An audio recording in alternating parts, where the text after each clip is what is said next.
Alors merci. Alors effectivement, on a parlé business. Là, on va vraiment revenir à la base, qui sont finalement les Français. Comment aujourd'hui ils vont utiliser l'IA, comment ils vont faire des recherches. Donc on va vraiment s'intéresser aujourd'hui, enfin en tout cas avec cette étude, aux Français et la façon dont ils ont aujourd'hui d'utiliser les différents outils. Alors je vais essayer de voir. Comment je passe ? Voilà, parfait. Donc on a donc ce baromètre, il s'appelle Genia. Donc effectivement, c'est la première, comment dire, la première étude. Donc l'idée, c'est vraiment de suivre et de comprendre les usages à l'ère du GIO. Donc on est parti du principe qu'on voulait comprendre pourquoi les Français promptent, comment est-ce qu'ils le font, quelles sont leurs attentes. Donc pour ça, on a fait 2 approches. Une approche qui va être une approche quantitative. Donc on va interroger plus de 1000 Français 18-69 ans qui ont déjà prompté. Donc ça, c'est important, hein, tous les chiffres. Et ce que je vais vous dire, c'est sur des gens qui ont déjà prompté. C'est une étude très récente puisqu'elle a eu lieu en novembre 2025. Et on a fait du qualitatif et de l'observation passive avec des entretiens. Et on a surtout observé réellement comment les gens faisaient. Donc vous allez voir, vous allez avoir des screenshots de leurs ordinateurs, de leur téléphone, pour vraiment voir dans la réalité comment ça se passait. Donc on est vraiment sur les premiers résultats, puisque vous avez vu que les terrains sont vraiment récents. Et c'était pour vous partager vraiment ces premiers insights. Donc déjà, premier point, profil et usage. Qui sont les gens qui promptent ? Donc en termes de profil, on est vraiment sur tous les profils aujourd'hui. Donc tous les profils 18-69 ans vont prompter. Alors le sexe, âge, CSP, lieu de vie, situation familiale, tout le monde le fait. On a quand même une affinité beaucoup plus forte auprès des 25-34 ans, des CSP+, et des franciliens. Les 25-34 ans, sur l'intégralité de notre étude, vont être des gens qui sont au début de la vie active, qui vont en fait être sur tous les items beaucoup plus forts que les autres marques, tant en termes d'utilisation, d'usage, de bénéfices attendus. Donc ça, c'est vraiment un point important, mais en termes de profil au global, tout le monde va utiliser les différents outils. Pourquoi est-ce que finalement ils les utilisent ? Donc là, c'est un verbatim.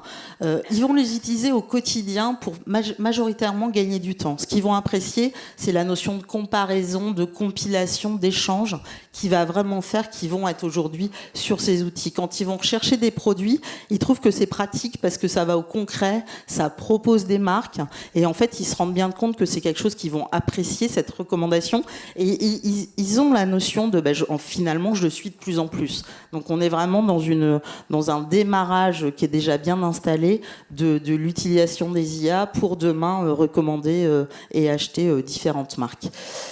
Quand on regarde ce qu'ils font dans la réalité, alors on va faire des recherches majoritairement, des recherches simples pour expliquer quelque chose, chercher quelque chose. On va essayer d'être assisté pour certaines tâches, donc rédiger un mail, des messages, un CV, une lettre, pour trouver de l'inspiration, quel que soit le sujet, voyage, recette, cadeau, avoir une recommandation sur un service, un produit, pour apprendre. Là, c'est des usages qui sont aujourd'hui utilisés, mais un petit peu moins. Là, c'est vraiment les usages à titre personnel, ce qu'on leur a demandé. Donc après, ils vont demander à 60% des conseils sur la vie quotidienne, une espèce de coaching, hors sport, voyage, carrière, travail. Un petit peu moins sur la vie privée aujourd'hui, puisqu'on est à 44% qui vont poser des questions, en tout cas qui le disent, sur leur couple ou les enfants.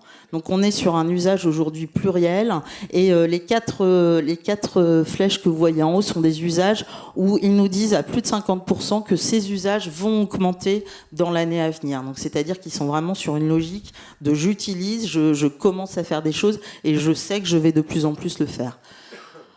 En termes de donc sur quoi est-ce qu'ils vont prompter ? Là, vous avez différents éléments.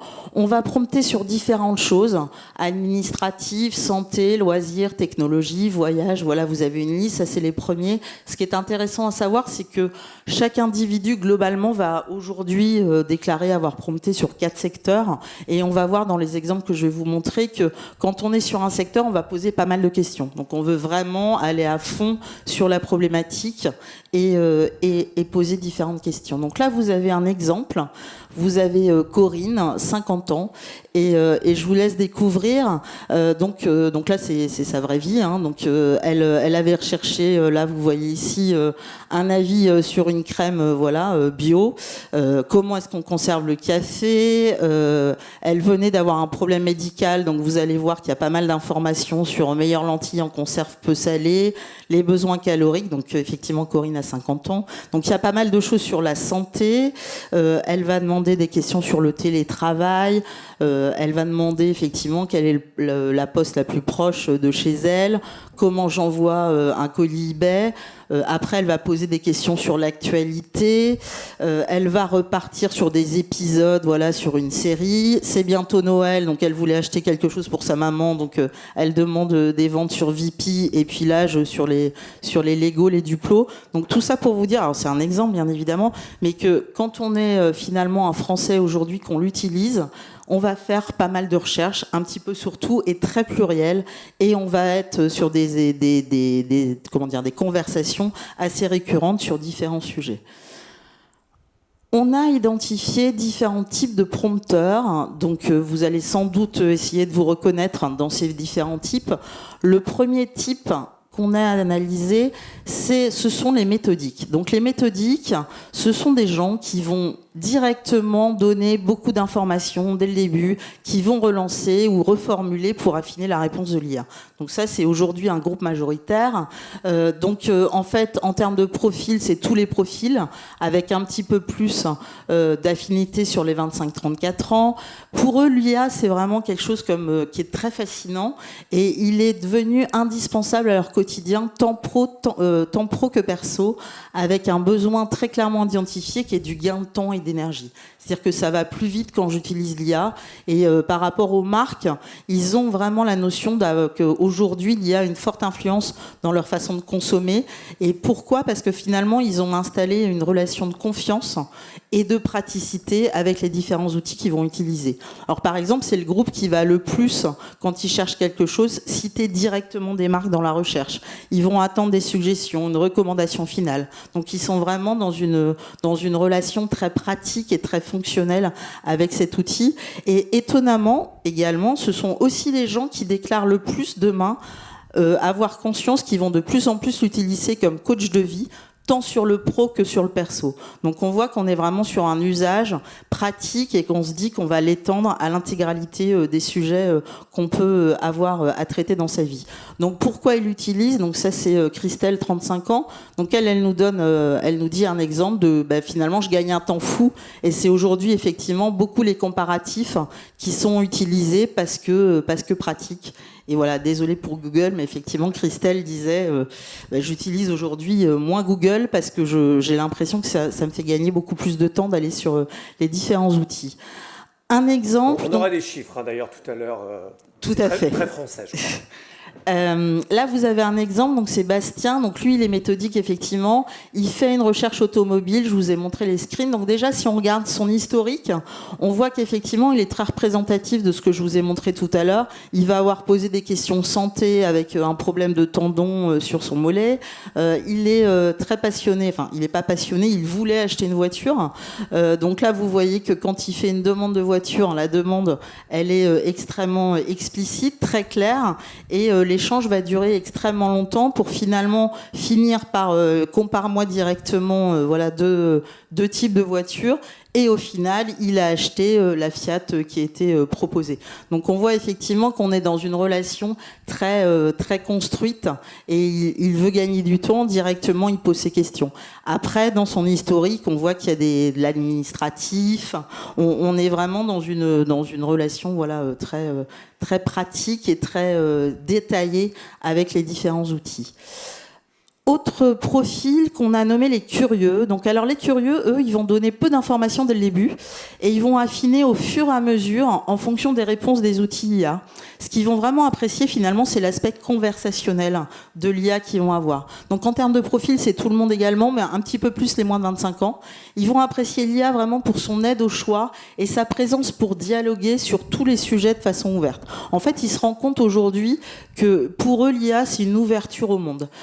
Tant temps pour apprendre de nouvelles choses, travailler, consommer. C'est vraiment quelque chose qui est pour eux important. Et finalement, ils attendent des retours comparés, étayés, sur plein de sujets différents. Pourquoi on les a appelés les curieux ?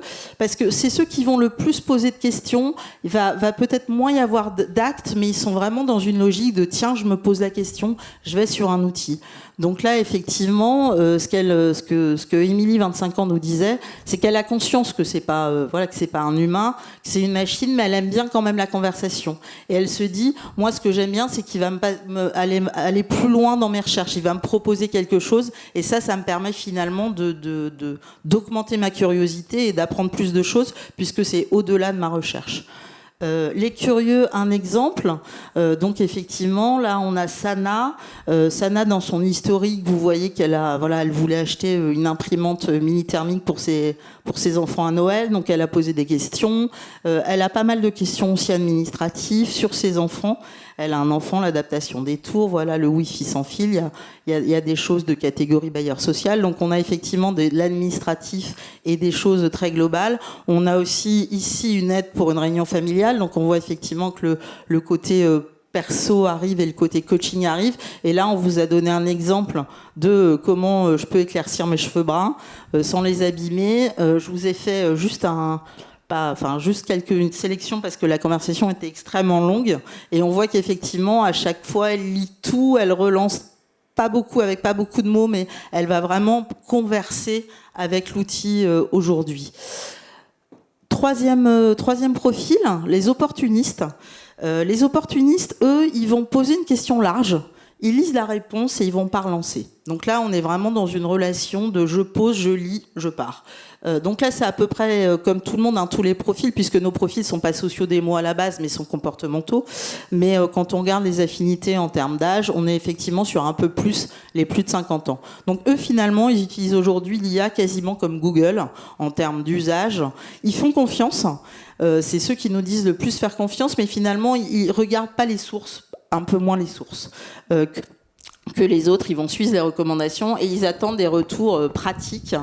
Voilà un exemple de Christine qui voulait une recette et qui a juste tapé j'ai du bœuf et du poivron. On lui a donné une recette et puis voilà, elle est partie. Donc c'est une relation, c'est très rapide. Un exemple, donc là on vous a mis Lila parce qu'on trouvait ça plutôt mignon.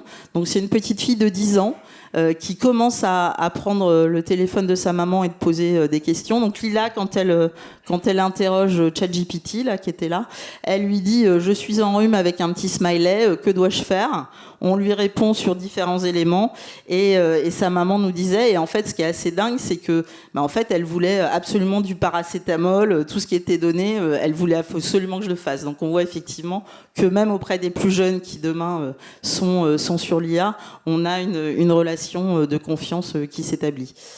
Voilà pour les différents profils. Je vais finir par regarder l'influence aujourd'hui de l'IA sur les différents types de consommation des Français. Donc on a regardé déjà combien ont déjà suivi une recommandation. Donc je suis à 70%. Donc je suis toujours sur les gens qui utilisent les outils d'IA. Donc j'ai à 70% qui ont suivi une recommandation au cours des 6 derniers mois. En termes de profil ce qu'on a vu tout à l'heure, on va avoir plus les méthodiques, après les curieux, après les opportunistes. En termes d'achat, je suis à 42% qui ont déjà effectué un achat. Et là, on va avoir une relation, un ranking qui est un peu différent puisque j'ai les méthodiques avant les opportunistes et avant les curieux. Donc effectivement, on voit que les curieux dont on parlait tout à l'heure vont le plus finalement poser de questions, s'intéresser à plein de choses, mais dans une logique d'apprendre des éléments et d'un peu moins d'achat que les autres, en tout cas aujourd'hui. Troisième point, est-ce qu'ils font confiance aux recommandations ? Là, on a le même ranking de méthodes opportunistes et de curieux. Et je vais finir par cet élément qui sont finalement, est-ce que leur confiance est différente selon les sources ? Donc on leur demandait selon les marques médias, que ce soit des marques, des médias ou des réseaux sociaux. Et on voit qu'aujourd'hui, on est à 50-50. On est à 54% des gens qui nous déclarent ajuster leur confiance selon les différentes sources. Et là, on voit que ce sont les curieux, finalement, qui vont le plus regarder qui leur parle, comme ils sont dans une logique d'apprentissage un peu plus, en tout cas, ils vont plus faire attention quand les méthodiques sont beaucoup plus j'ai besoin d'une réponse et vont finalement moins faire attention aux différents sourcings des éléments. Voilà en quelques mots ce qu'on voulait vous dire sur la partie consommateur. Alors après, on va parler des marques au cours de cette matinée. L'idée, effectivement, pour les marques derrière, pour vous, c'est d'adapter finalement vos stratégies géo à ces différents types de prompteurs de façon à pouvoir répondre au mieux à leurs besoins. Voilà pour les premiers chiffres partagés ce matin. Donc à suivre effectivement dans cette étude qui vient vraiment de se finir, on aura une typologie plus complète des personas qui seront disponibles sur 2026. Merci de votre écoute. Merci beaucoup Céline.